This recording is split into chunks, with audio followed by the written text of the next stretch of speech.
As an American musician who covers Nordic music here on the Nordic Sound channel, NYTT LAND's Ritual Blood of the West has easily been my most anticipated album of the year, despite having to compete for that position with both Nordic music titans Heilung and Vardruna, who also put out albums this year. So did Blood of the West hold up to the expectations I set for it? Let's find out.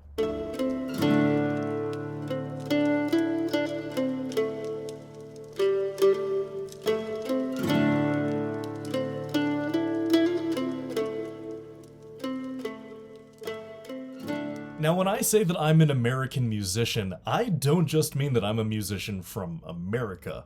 I mean that I'm an American musician. And in case that clarification didn't actually do much clarifying, maybe it's best if I just show you what I mean.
But to take it one step further, I also myself have been experimenting with combining Nordic and American music under the name Skuzzlebutt.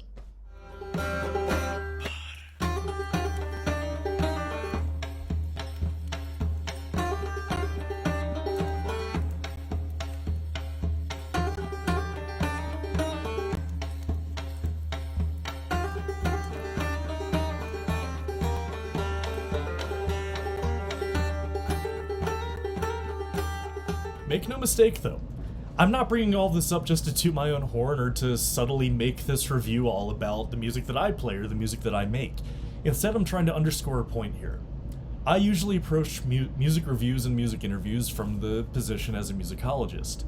But with Ritual Blood of the West, I'm going to be approaching this as an American musician who's deeply invested and passionate about the music that Anatoly and Natasha are experimenting with in Blood of the West.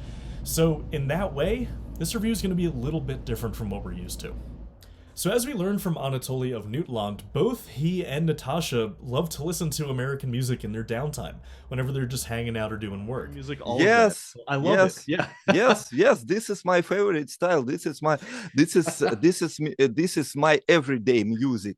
So I'm just working with the different texts, so just dialogues where I'm in contact with somebody, and I'm just turn on the Johnny Cash or Elvis Presley or somewhere Bob Dylan, and this music playing in our home usually. That really piqued my interest because I never would have thought that anyone else would be considering what could possibly happen if you take American music and make a hybrid with Nordic music.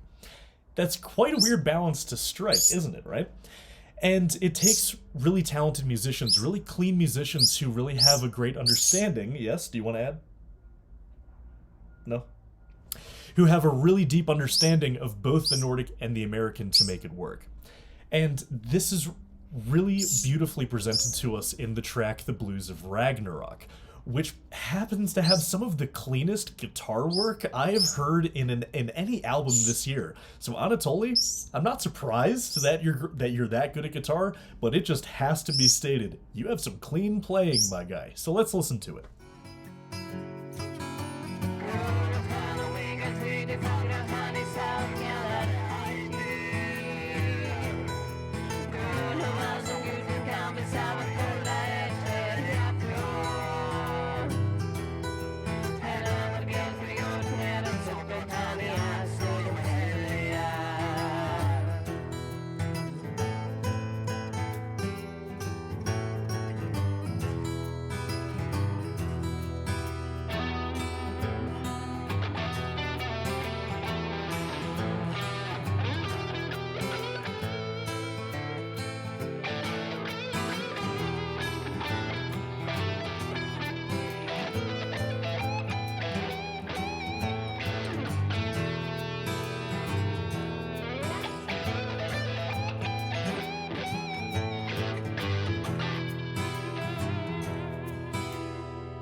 That's what I'm talking about. That is some wonderful guitar playing. I've played bass at my fair share of blues jams, especially when I lived in New Hampshire. They were a pretty common thing every week, as a matter of fact. And Anatoly, I gotta tell you, we would have loved to have you there, because that solo, beautiful. But it's not just the guitar work that makes this song work, because the section that we listened to at the beginning of that clip has both Anatoly and Natasha throat singing over a shuffle. We call it a shuffle in American music. I felt so understood. And honestly, I've listened to this track the most. I've just had it on repeat as the week has gone on. So if the blues of Ragnarok covered the, well, blues side of American music, particularly Texas blues with that shuffle section we talked about, Dead Man's Ballad moves more into the country western singer-songwriter side of American music. Mostly Johnny Cash, but I can hear a little hint of Bob Dylan influence in there as well. And again, while Anatoly's guitar work is incredibly clean and impressive, especially the way that he knows just how to use those flat thirds in his riffs, Natasha is really the one that carries this tune, especially with this vocal solo that she has in the middle of it that really reminds me of the unrestrained, intuitive singing of the early rhythm and blues female vocalists such as Bessie Smith, Ma Rainey, Sister Rosetta Thorpe. You just gotta hear it for yourself before I just keep gushing on, so let's listen.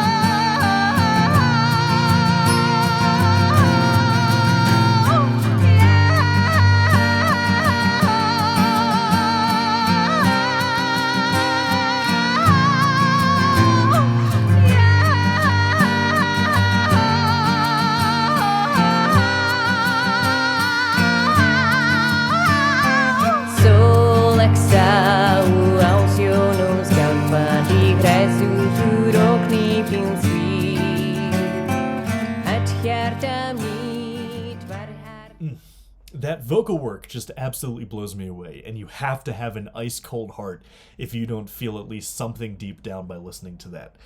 Natasha, that vocal work was beautiful, and I can pretty confidently say that Bessie Smith or Ma Rainey would be humbled by this homage that you've given them in Dead Man's Ballad. It definitely reminds me of the early rhythm and blues singers, if not specifically in musical style, at least from, as I said, that unrestrained, intuitive, from-the-heart style of singing that you show us here.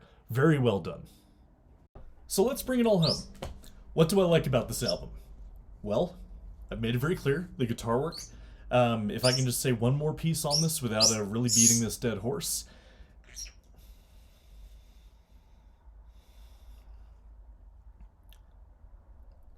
So let's bring this all home. What do I like or love about this album? Well, if I haven't beaten a dead horse enough, Anatoly's guitar work is incredible, and if I can just say one more piece on it, the way that Anatoly plays blues guitar on this is not superficial at all. The way that he uses accents and these chromatic non-scale tones, the way that he uses these little musical gestures can only be done by someone who has a deep appreciation, and respect, and knowledge of the music style they're working with. So Anatoly, very well done. I feel humbled as an American musician for you to give us such an homage. What else do I love? Natasha's vocal work. How well she makes throat singing work with this music style. I never would have guessed that throat singing would sound good over a blues shuffle, but I stand corrected. What do I not like about this album? Not to be cliche, but that there's not more of it. I mean, if I can add one more to what I like about it, not one bit of this EP seems forced. Like, hey, American music's popular, Nordic music's popular, what if we just smashed them together into this weird Frankenstein style of music? I don't feel that way at all about this music at all. It sounds like it's really delicately put together. Like there was real attention paid to what works when you put these music styles together and what doesn't. It just sounds to me like there was a lot of thought put into how to make this hybrid or this fusion style work, rather than just putting it together for the sake of it. But back to what I don't like. I really need more of this. 5 tracks is not enough. You guys have teased me. You've teased us. You guys have given us such a special and unique music experience here in Blood of the West that I just need more. And I really hope that you guys find the chance or the opportunity to give us even just another 5 tracks would satisfy me. So I really hope to see more from you guys in the future because, you know, on a deeper level, America's become somewhat of a punchline lately, and arguably rightfully so. But the one thing that no one can take from us is our music. Over the last 100 years or so, American music has proven to be really special and powerful in its ability to speak to people all over the world, even people who have never been to America. And to me, as an American musician, that's what makes me proud of being where I'm from. And I'm honestly humbled and gracious that Anatoly Natasha Nutland has paid tribute or given this beautiful homage to American music. Because we must to pay respect to musician, to our favorite musician. We decide we must to pay respect for them. And the best respect will be to make our songs and make from them the country music. It gave me goosebumps. It's given me goosebumps now. And I really can't thank you guys enough for this. You guys have given us yet another thing to point at and be like, see, American music, it's pretty special, right? So, all in all, I really hope everyone who has the opportunity goes and listens to this album, even if you only listen to just the 1 or 2 tracks that I've shown here, because really this is something special, and it'd really be a shame if any of you were to miss out on it. All right, so thank you guys for listening to or watching the Nordic Sound Channel. As always, I'm your host, Jameson Foster. Please consider joining the Patreon. We are the few and the proud, but I really appreciate every little bit of support you guys can give me, even if it's not through Patreon. Like, subscribe, leave a comment, anything to help spread the good word of Nordic music, and in this case, in American music too. So, I know I said that I was taking a little bit of a break for finals, but I really thought that it'd be a crime if I didn't take the time today to say my piece on this really special music experience of 2022. So guys, until next time, me and Cricket will see you on the other side of the holiday season. Alyssa and I, my wife Alyssa, if you guys didn't catch that last video we did for the Vardruna concert, we will be doing a special end-of-year review for Nordic music together. We'll each be choosing our own top 5 albums, or maybe we'll just agree on a top 5, but definitely be looking for that around New Year's. We're looking forward to it. So, thank you guys again. Don't forget to like and subscribe, and I will see you on the other side of final season. Take it easy. I love it.